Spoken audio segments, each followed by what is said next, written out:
One of our sayings is, the secret to gaining the upper hand in a negotiation is giving the other side the illusion of control. If they feel like they're in control, they're much more likely to listen to what you have to say. They just have a fear of being out of control, and people actually can't think while they're afraid. So you take away that fear by giving them the illusion of control. Now they can think, and now they won't argue with you.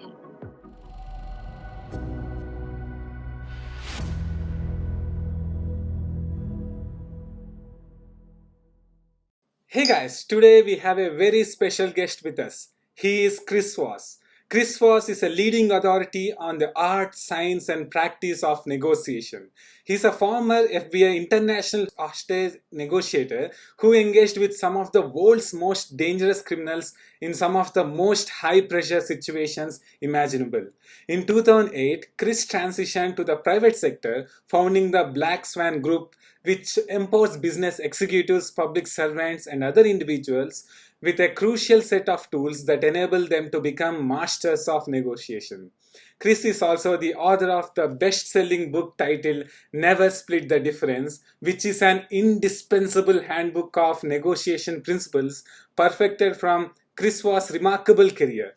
I'm very privileged to welcome Chris Voss to the show. Thank you, Chris, for coming to the show. Yeah, thank you, my friend. It's a privilege to be on with you. Thanks for having me on.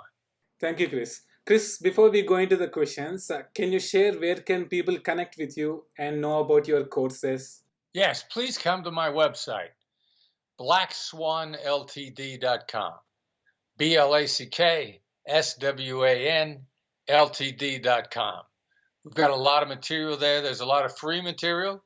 We've got a weekly newsletter that you can subscribe to called The Edge, our negotiation blog. There's a lot of good stuff there. Thank you, Chris. Chris, my first question is, you said that you were bullied in the childhood. Can you talk about that? Yeah, it came up in my masterclass interview, and I hadn't really thought about it for a long time until they brought it up. But when I was little, I was probably about 9 years old or so. Maybe I may have been even younger.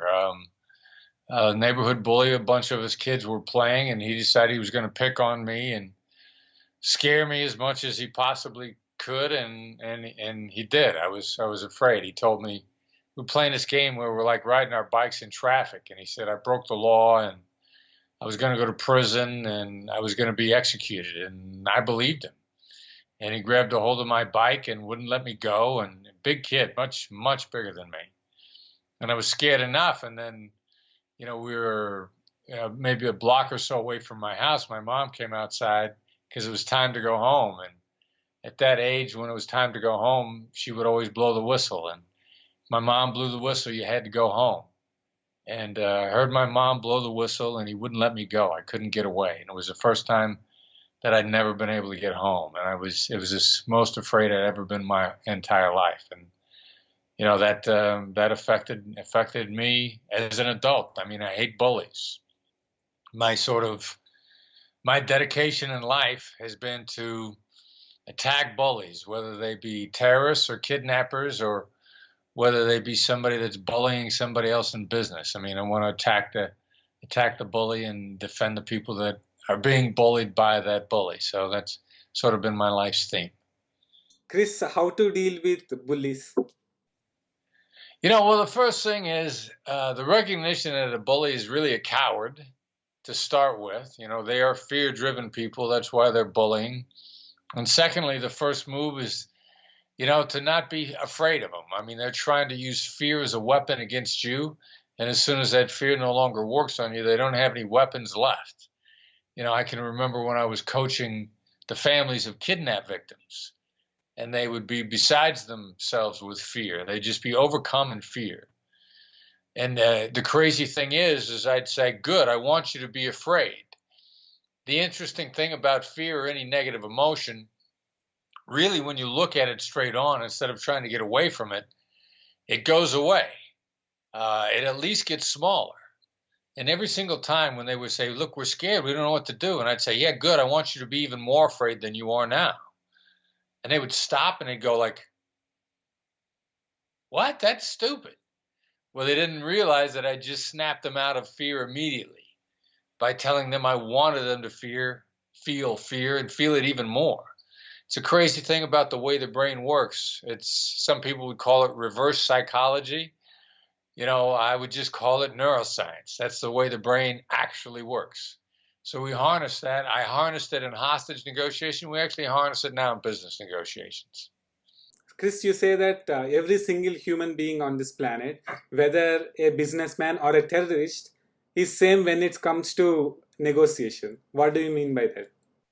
Well, as human beings, we're born with a structure of our brain. It doesn't matter what your gender is. It doesn't matter what your ethnicity is. It doesn't matter what your religion is. It doesn't matter what your diet is. You're born with a basic structure to the way your brain is laid out. Very much in the same way as you're born with a respiratory system.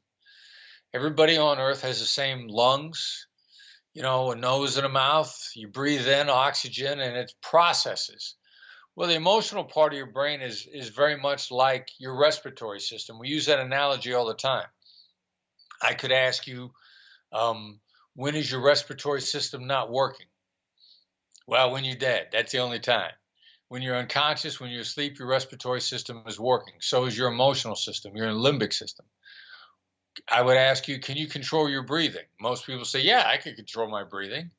And I'll say, okay, hold your breath for an hour. Because you can hold your emotions in check for about the same amount of time that you can hold your breath. And then your automatic system goes back into gear and it works in a certain way, and everybody's system works in a certain way. So we use that. How we use it is called emotional intelligence or tactical empathy. And everybody, wherever you are, these things work on you because you're a human being. Chris, you say that the word why is not desirable. What do you mean by that? Yeah. Yeah, the word why. The word why makes people feel accused everywhere in the world. I found this out by the hard way, by negotiating in every culture and every continent on earth as an FBI hostage negotiator. And then also, we've taught in every culture on earth. We've taught people from India. We've taught people from China. We've taught people from Latin America, from Bogota. We've taught people from Baghdad. Literally everywhere on the earth. And everybody reacts very negatively when you ask them why. And my son Brandon runs my company, and it's his opinion that everywhere you are in the world, when you were 2 years old and you made a mistake, you knocked something off of a table, you broke something, whoever you were, wherever you were, the nearest adult looked at you and said, "Why did you do that?" and pointed their finger at you.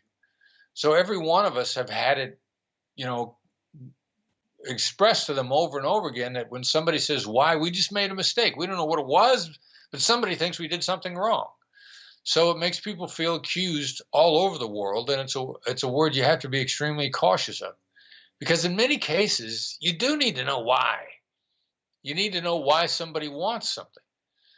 But if you ask them why, you're going to make them feel accused, and you're going to make them feel defensive, and it's going to interfere in your ability to get a great deal with them.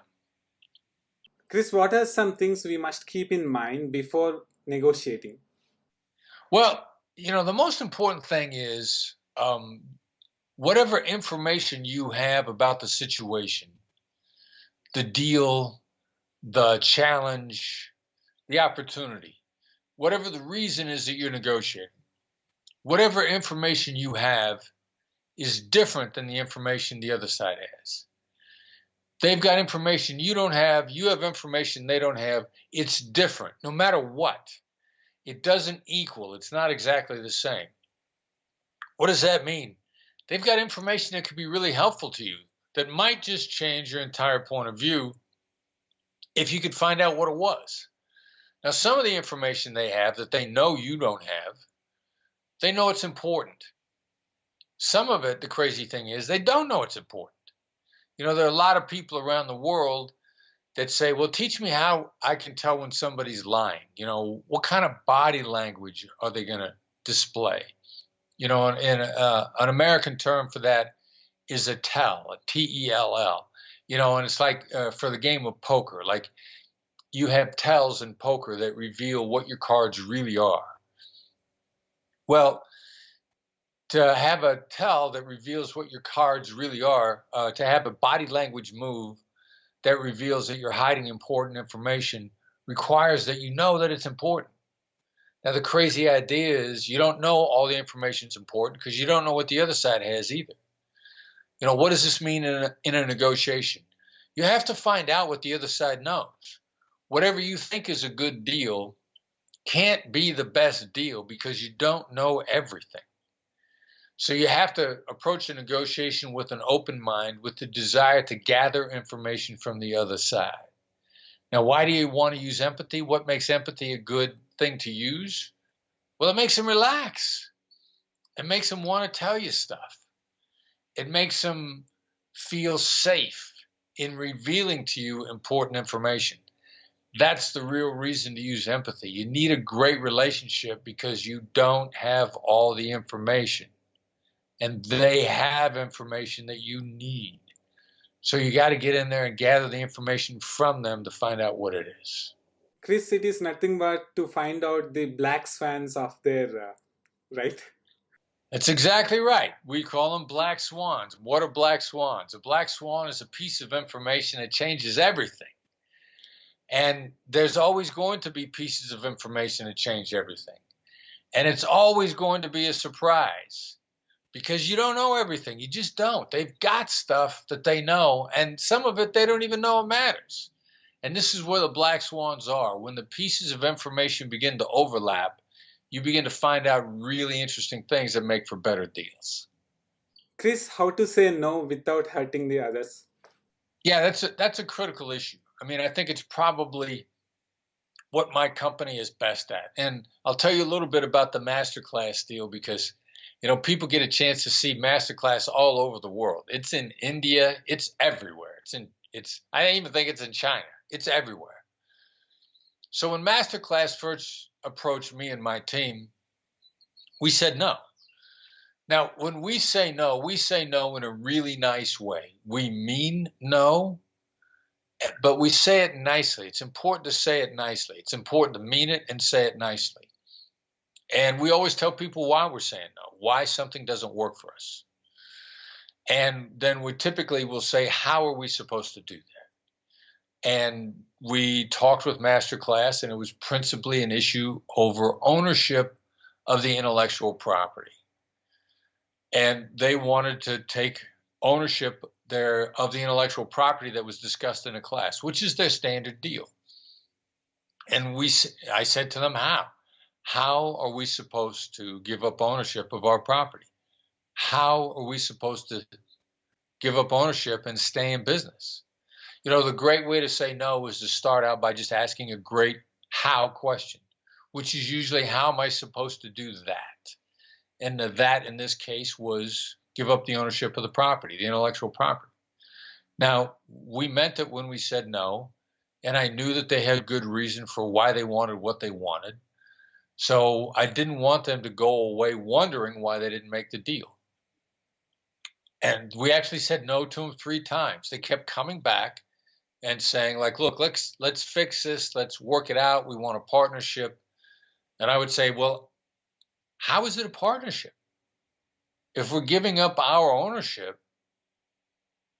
that doesn't sound like a partnership. How is that a partnership?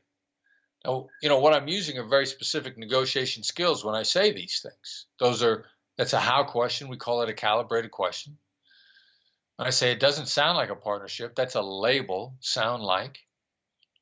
But I'm using my negotiation skills in a very respectful and deferential fashion.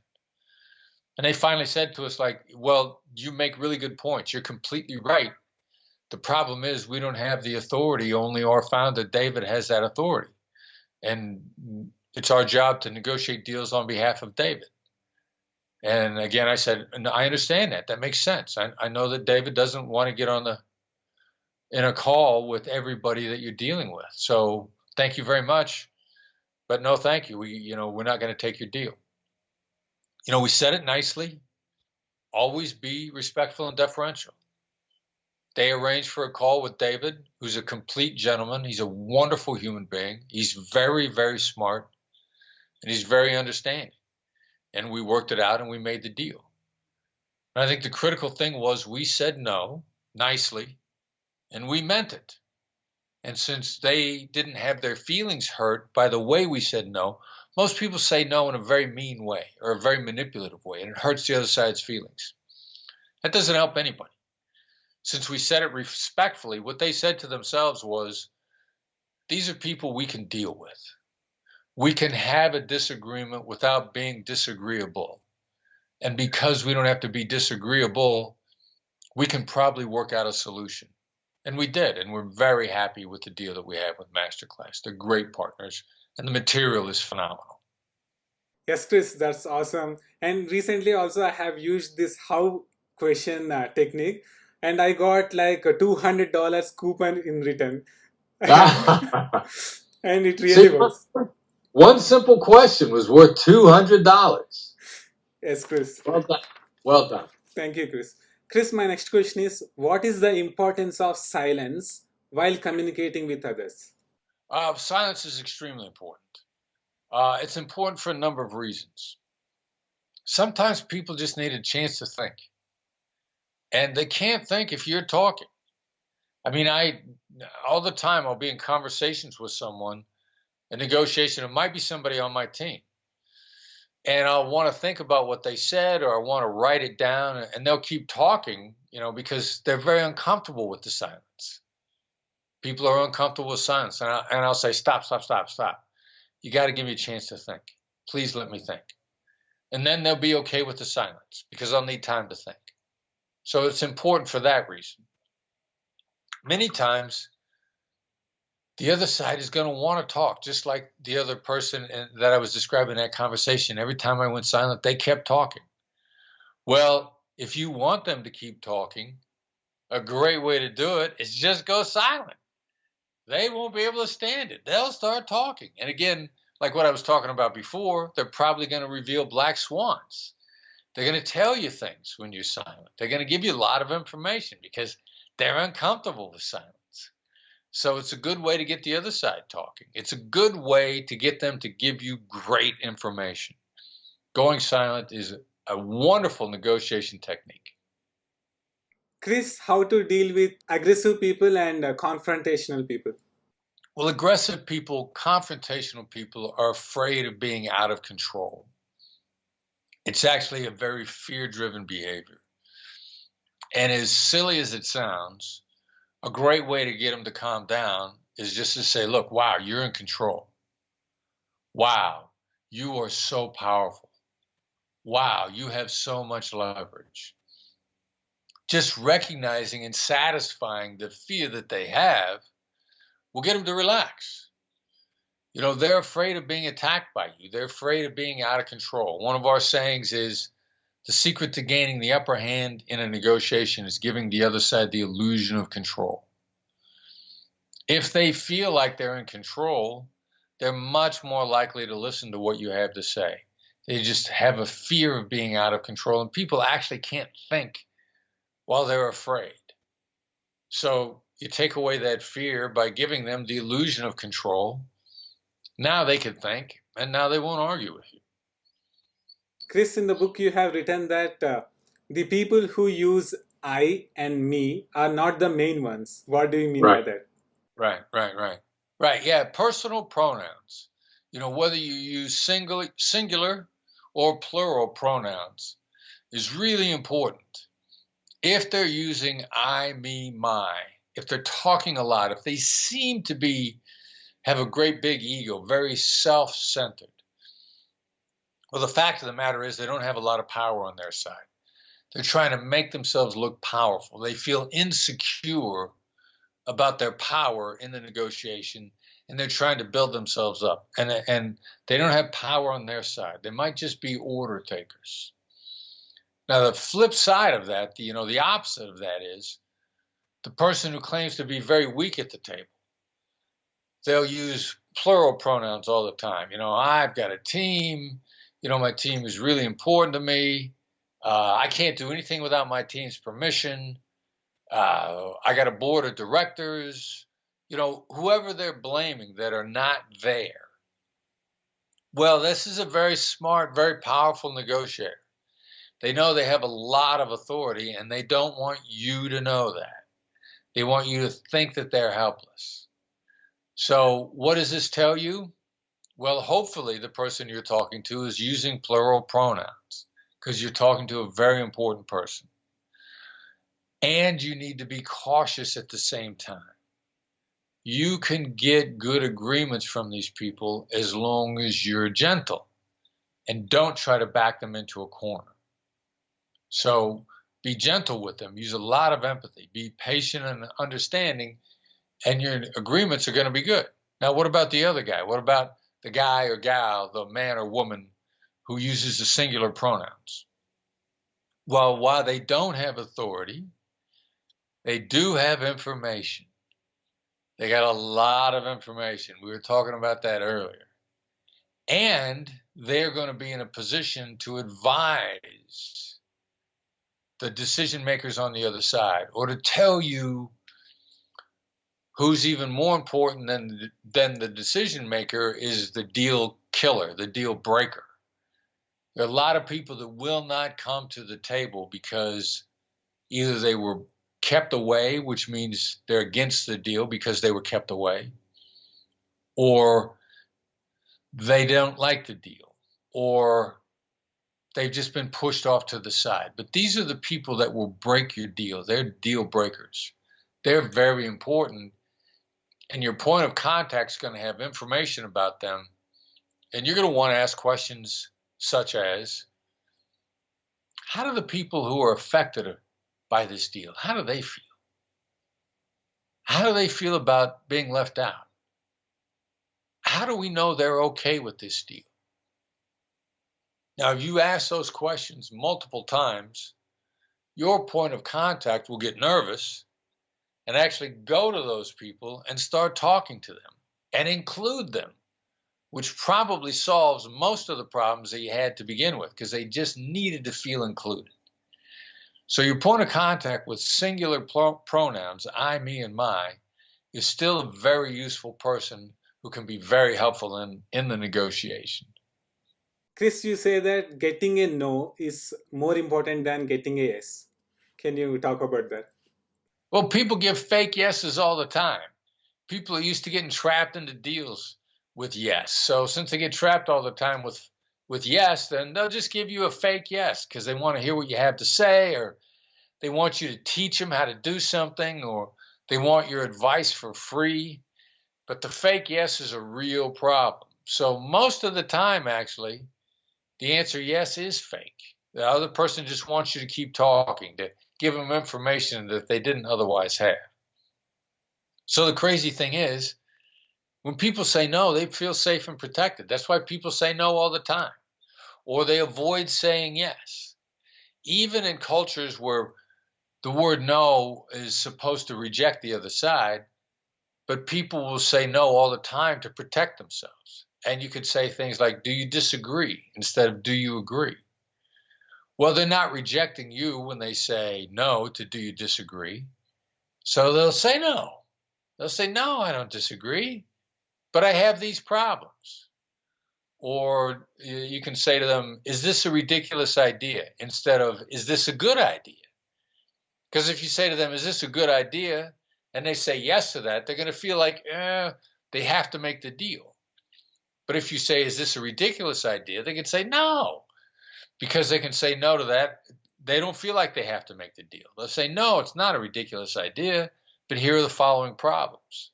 So getting a no out of a person to the right question is actually a great thing to do, and it's a really fast way to accelerate your deals. Chris, how to respond to an obvious lie? Well, how do you respond to an obvious lie? The first thing is context. Most people lie out of defensiveness. They lie because they're afraid. They lie because they don't know how to tell you the truth. Now, if a lie is obvious, it's probably because what they just said doesn't fit well into the conversation, probably what they just said, they did something with their body that made you uncomfortable. They looked up and they looked back, or they looked down and they looked back, or they took a deep breath and then they answered. These are all these things that I was talking about earlier. They're called tells. They're body language shifts. Now, the only thing you know for sure is what they said made them feel uncomfortable. You don't actually know whether or not it was a lie, but you know there's something they're worried about. So how do you deal with an obvious lie? Think about what made the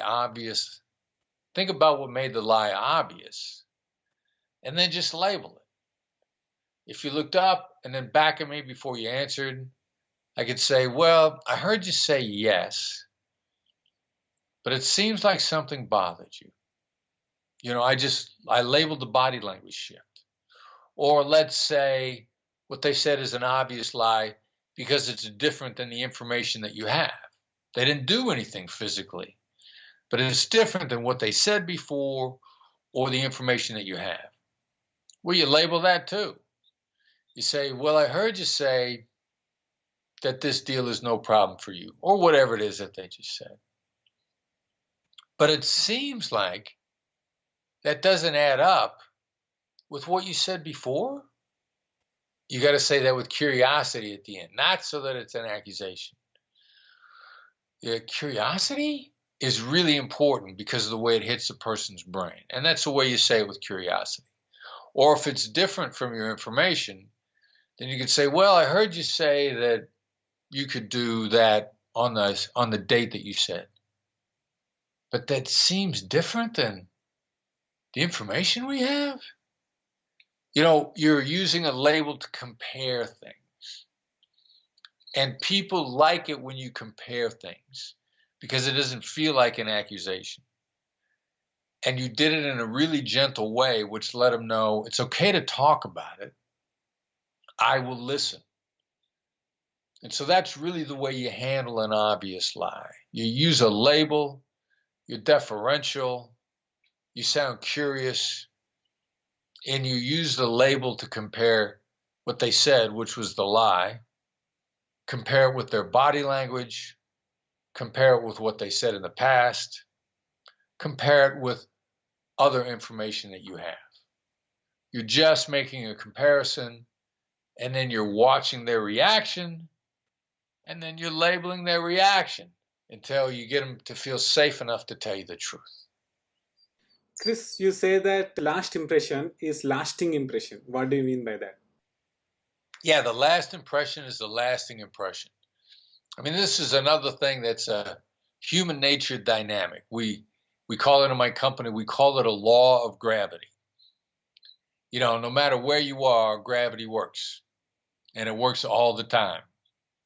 And the crazy thing about it is, we don't actually completely understand how gravity works.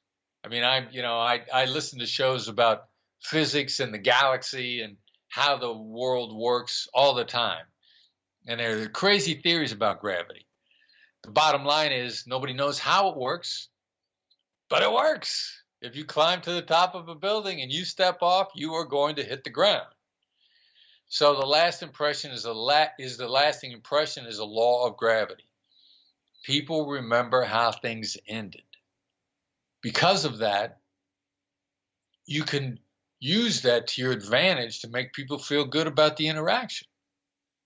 Make sure that the last impression that you leave is always a good one, because that's the impression that's going to stick with those people. This is another rule of human nature. The last impression is the lasting impression. I was on a negotiation call earlier today. I had some very direct issues with the bargaining position on the other side. And I laid them out in the beginning of the conversation in a very direct way, which is often felt very harshly. But I knew that the last impression is the lasting impression. So after I'd laid things out very directly and bluntly, as many Americans are known to do, I said to them, guys, we love you guys. we really like you. I mean, we like doing business with you. We think your technology is amazing. We love your company. And we really like you guys. Because I knew that after I was telling them in a very direct way that we wanted to continue to work with them and we want to work things out. And the last impression is the lasting impression. And I knew that human beings, they would remember how the call ended. And I wanted them to feel good about working with us because that is going to completely affect everything that they do from that moment forward. Even if they never talk to us again, which they will, but they're going to remember how good it felt at the end. And that's important for long-term relations. Chris, now we have questions from subscribers. So David is asking, what are the top 3 mistakes people commit while negotiating? Yeah, the first mistake is thinking that you have to talk first. That's a really bad mistake. You know, there's from negotiation practitioners, from the top practitioners in the world, they like to say he or she who names price first loses. You know, you want to name a price first. You want to go first. You want to, you know, that's all information. A really smart negotiator on the other side knows they need information. So they want you to talk. They want to let you go first. You know, this is a real big difference between what the great negotiators say versus what many of the academics say. You know, many of the people who teach negotiation in universities, and that is their only job. They don't do anything else for a living other than teach negotiation. They might not teach it all the time. You know, they'll say, yeah, go first. That is a huge mistake. The top negotiators in the world want you to go first. They want the information, and they're content to let you talk first. So going first is one of the biggest mistakes. Another really big mistake is to not see it as a long-term relationship. No matter what kind of a deal you're in, you're going to see these people again. If you're buying a car from them, if you're buying a used car from them, well, if it was a good used car and they have another one, you're going to want to go back and buy another car. So they're going to remember you. If it's a bad used car and it was a bad deal, you're going to go back to them because it was a bad car. So you're always going to find yourself talking with the other person again. Look at every negotiation as a long-term relationship.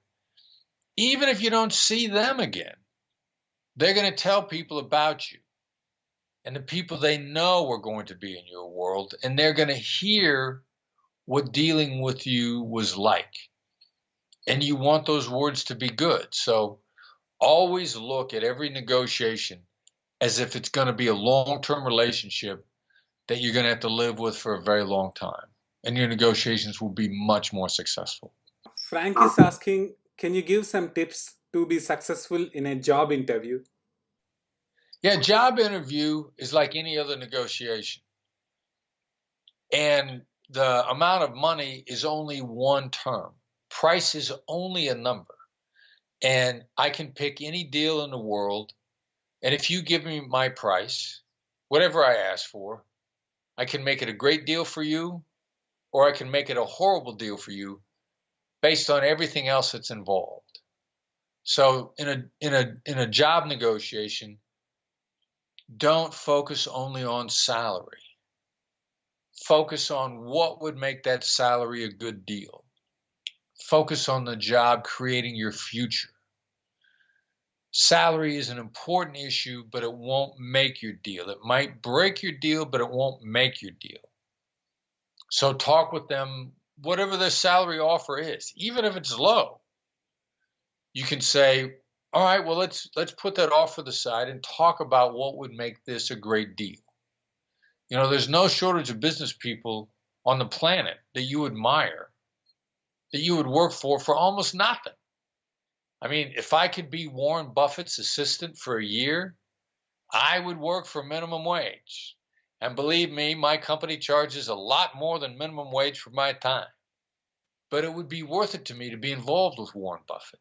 I'd work for him as an intern for free for a year. So what would make the deal a great deal? What would make the job a great job?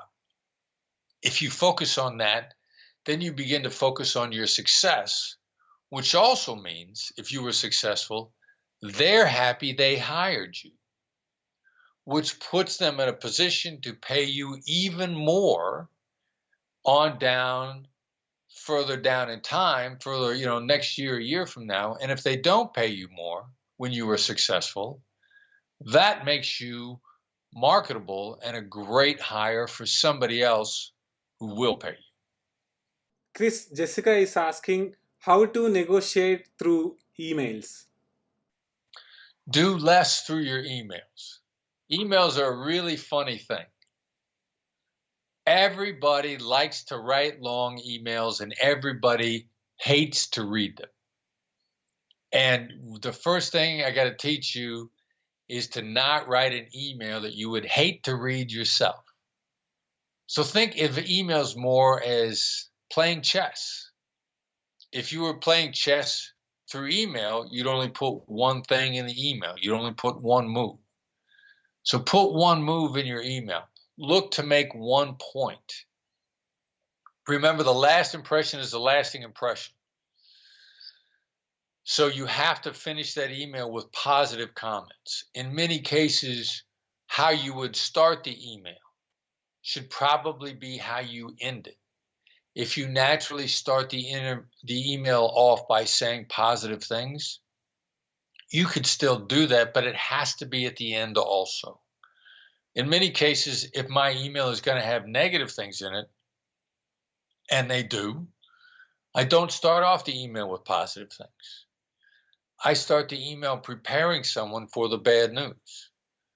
And I will usually say in the opening line of the email something like, "You're not going to like this." They appreciate being warned. Then I will tell them the one thing that they're not going to like. They're now prepared for it when they hear it. Then I will finish it up with whatever I can say positively and truthfully. And in point of fact, if you're negotiating via email, you can always positively say and very truthfully say, "I really hope we work this out. I would love to make a deal with you. I would love to work with you long term." Those things have to be true for you to be writing the email in the first place. So say things that are true and say things that are positive at the end, and your emails will be much, much better. Chris, would you like to share a 7-day challenge to our subscribers? Well, the challenge really is to raise your skill levels just a little bit each day. Practice them just a little bit each day. Practice your negotiation skills, practice hearing the other side out, practice encouraging them to say what they have to say in your simple conversations. In the United States, we would call them small stakes conversations, when you have very little or nothing involved. You're buying a cup of coffee. You're having a discussion with somebody about where to go. Simple, small conversations that everybody has every single day. Practice your negotiation skills every day in that context. And very soon, in about a week or so, you're going to feel so comfortable with them that you'll be able to use them in your really important conversations, your high stakes conversations, when you have a lot at stake. You're not going to do well in those conversations if you haven't been practicing anyway. So just try to get a little bit better each day. You'll find that you get very good very quickly. Chris, can you once again share where can people connect with you?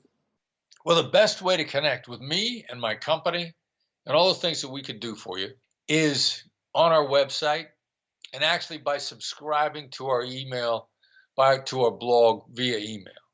If you go to our website, blackswanltd.com, in the upper right-hand corner, you're going to see a tab for the blog. Click on that tab. It'll open up the most recent blog article, and we've got a whole library of articles there that you can go through. Now, our articles come out on Tuesday mornings, and they're short and concise. Some people's newsletters, they have so much in it, you don't know what to read. It's confusing. And by the time you decide what to read, you're worn out. I mean, it made you tired just making up your mind. We're only going to send you one short, actionable, usable, concise article, stuff you could use as soon as you're done reading it. Subscribe to the newsletter. There's a form there to fill out. We'll send it to your email inbox every Tuesday. The other thing that's good about the newsletter is we'll tell you about training announcements, all the specialized training, especially in today's day and age where we're doing a lot of social distancing and people are working from home. We have a lot of new training courses that we're doing online. They're short. They're only an hour at a time. We're in the midst of one right now where it's an hour once a week for 4 weeks. We're putting it out in smaller doses so that you can use it now. You can use it in your negotiations now, and you can adapt and you can adjust to today's changing environment. Chris, before we leave the interview, I want to share how I got benefited from your work. Yes, please. So I don't know how I discovered you, but I have purchased your book and I have read it in 2 days.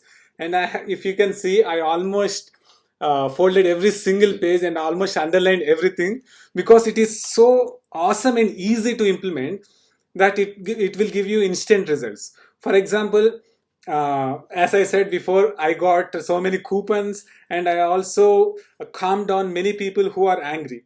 So you said that when someone is like shouting, you have to talk in a like DJ voice.